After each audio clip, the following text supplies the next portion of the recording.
Puji Tuhan, tepat hari ini Rabu 17 Agustus 2022 kita memperingati hari ulang tahun kemerdekaan Indonesia yang kita cintai ini yang ke-77 tahun. Sekali lagi merdeka. Bapak Ibu, saudara-saudariku yang terkasih di dalam Yesus, kembali kita pada malam hari ini akan bersama-sama merenungkan firman Tuhan. Sebelumnya, mari kita berdoa. Bapa Surgawi, Bapa di dalam Yesus yang kami puji sembah, kami bersyukur Tuhan untuk kebaikan-Mu yang sudah menyertai kami sepanjang aktivitas kegiatan kami. Dan pada hari ini Tuhan, kami akan bersama-sama merenungkan firman-Mu. Buka hati pikiran kami ya Bapa, agar kami boleh mengerti akan setiap kebenaran firman-Mu dalam kehidupan kami. Berbicaralah melalui Roh Kudus-Mu, karena pada saat ini kami siap untuk mendengar. Dalam Yesus kami berdoa. Amin. Bapak, Ibu, saudara-saudariku yang terkasih dalam Yesus, renungan malam kita pada hari ini, Rabu 17 Agustus 2022, dengan tema Kasih Allah. Nats Alkitab kita terambil dari 1 Yohanes 4, ayatnya yang ke-7 sampai dengan yang ke-16. Saya akan bacakan untuk kita semua. Di bawah perikop, Allah adalah kasih. Saudara-saudaraku yang kekasih, marilah kita saling mengasihi, sebab kasih itu berasal dari Allah. Dan setiap orang yang mengasihi lahir dari Allah dan mengenal Allah. Barang siapa tidak mengasihi, ia tidak mengenal Allah, sebab Allah adalah kasih. Dalam hal inilah kasih Allah dinyatakan di tengah-tengah kita, yaitu bahwa Allah telah mengutus anaknya yang tunggal ke dalam dunia supaya kita hidup olehnya. Inilah kasih itu, bukan kita yang telah mengasihi Allah, tetapi Allah yang telah mengasihi kita dan yang telah mengutus anaknya sebagai pendamaian bagi dosa-dosa kita. Saudara-saudaraku yang kekasih, jikalau Allah sedemikian mengasihi kita, maka haruslah kita juga saling mengasihi. Tidak ada seorang pun yang pernah melihat Allah.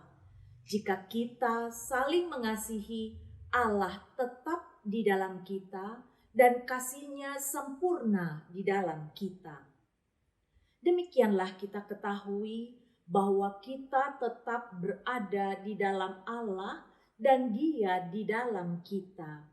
Ia telah mengaruniakan kita mendapat bagian dalam Roh-Nya. Dan kami telah melihat dan bersaksi bahwa Bapa telah mengutus anaknya menjadi juru selamat dunia. Barang siapa mengaku bahwa Yesus adalah anak Allah, Allah tetap berada di dalam dia dan dia di dalam Allah. Kita telah mengenal dan telah percaya akan kasih Allah kepada kita. Allah adalah kasih, dan barang siapa tetap berada di dalam kasih, ia tetap berada di dalam Allah dan Allah di dalam dia. Amin. Demikian firman Tuhan untuk kita pada malam hari ini. Tema kita adalah kasih Allah. Bapak, Ibu, saudara-saudaraku yang terkasih dalam Kristus Yesus, nats renungan kita hari ini adalah tentang kasih Allah. Pertanyaannya buat kita semua, Amang Inang, saudara-saudariku dan saya, sungguhkah kita merasakan dan memahami kasih Allah dalam hidup kita sampai hari ini? Banyak orang bertanya, apakah hari ini masih ada kasih dari Allah dalam hidup kita dan dunia ini? Kalau masih ada kasih Allah, mengapa hidup kita semakin susah? Mengapa Allah membiarkan banyak persoalan terjadi dalam hidup kita maupun dunia ini? Ada bencana alam terjadi di mana-mana, perang antar negara, terorisme, konflik dalam negeri, dan pandemi COVID-19 yang sudah menewaskan jutaan dan orang tidak tahu sampai kapan ini akan berakhir. Apakah Allah masih peduli dan mengasihi kita dan dunia ini? Apapun yang terjadi hari ini, Bapak, Ibu, saudara-saudariku yang terkasih, kasih Allah tidak pernah berubah. Ini yang harus kita yakini dan pegang erat-erat. Dari dulu sebelum kita dilahirkan dan dunia dijadikan, kasih Allah ada dan nyata dalam hidup kita manusia sampai nanti akhir zaman. Jika tidak ada kasih Allah, maka manusia pasti sudah lenyap dan binasa. Kasih Allah itu sungguh luar biasa. Kita tahu mulai dari adanya penciptaan, kejatuhan manusia dalam dosa, pemulihan hubungan manusia dengan Allah, penyelamatan manusia, menganugerahkan hidup yang kekal. Itulah kasih Allah yang luar biasa yang hingga saat ini kita boleh rasakan. Bapak, Ibu, saudara-saudariku yang terkasih dalam Yesus, kasih Allah juga mengajarkan beberapa hal untuk kita. Yang pertama, kasih Allah mengajarkan kita untuk saling mengasihi. Dengan kasih Allah, maka sudah seharusnya kita lebih mengenal Allah. Dan dengan semakin kita mengenal Allah, maka kita akan mengasihi orang lain. Dengan demikian, melalui kasih yang kita nyatakan, orang akan melihat dan merasakan kasih Allah juga ada pada diri kita. Yang kedua, karena kasih Allah, maka kita memperoleh hidup yang kekal. Kehadiran anaknya yang tunggal, yaitu Yesus Kristus, memberikan kita kepastian bahwa ada kasih Allah bagi manusia dan dunia ini. Karena kasih Allah itulah, maka kita dapat memperoleh hidup yang kekal. Walaupun dalam dunia ini banyak persoalan yang kita hadapi, tetapi kasih Allah itu tetap ada di antara kita. Yang ketiga, karena kasih Allah, maka kita dapat berdamai dengan Allah. Nyatalah bahwa kasih Allah sungguh membuat kita kembali hidup berdamai dengan Allah.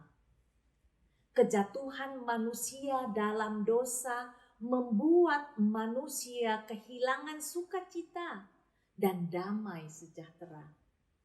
Tetapi karena ada kasih Allah, maka kita diperdamaikan dengan Allah.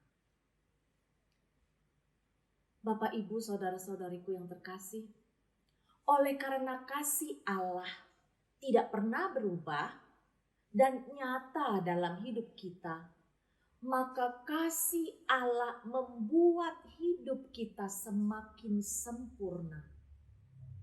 Artinya, karena kasih Allah, maka hidup kita pun memiliki kasih. Kasih yang kita miliki adalah kasih Allah. Kesempurnaan kasih Allah ada di dalam diri kita. Kalau kita memiliki kasih Allah, maka ketika orang lain melihat kita, mereka akan melihat kasih yang dari Allah ada pada kita. Seperti ayat 12 katakan, tidak ada seorang pun yang pernah melihat Allah. Jika kita saling mengasihi, Allah tetap di dalam kita dan kasih-Nya sempurna di dalam kita. Kasih Allah akan melenyapkan ketakutan. Kasih Allah juga senantiasa memberikan kita pengharapan, kekuatan dalam menjalani hidup ini. Kita tidak hidup dikuasai oleh ketakutan, karena kedahsyatan kasih Allah ada dalam diri kita. Bapak, Ibu, saudara-saudariku yang terkasih, kasih Allah itu jugalah yang memampukan kita untuk mengasihi orang lain. Kasih Allah bukan hanya sekedar mengajarkan kita untuk mengasihi orang lain, tetapi akan memampukan dan memberikan kita kekuatan untuk mengasihi orang lain. Biarlah hidup kita senantiasa memancarkan kasih Allah, sehingga orang yang ada di sekeliling kita juga boleh merasakan dan mendapatkan kasih yang dari Allah. Tuhan Yesus memberkati kita. Amin. Kita berdoa.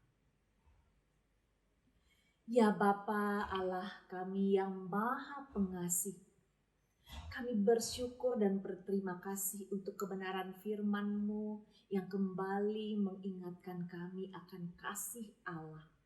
Terima kasih Tuhan, mampukan kami melalui Roh Kudus-Mu agar kami mampu mewujudkan kasih Allah itu pada diri kami, sehingga kami boleh mengasihi sesama kami. Terima kasih Yesus untuk firman-Mu. Termeterailah kiranya setiap firman-Mu itu di dalam hati dan pikiran kami, sehingga kami dimampukan untuk melakukannya dalam kehidupan kami hari lepas hari, hanya untuk hormat dan kemuliaan nama-Mu saja. Terpuji nama-Mu Allah Bapa, ampuni dosa dan salah kami. Dalam Yesus kami berdoa dan mengucap syukur. Amin. Shalom Bapak Ibu yang terkasih dalam Yesus, merdeka!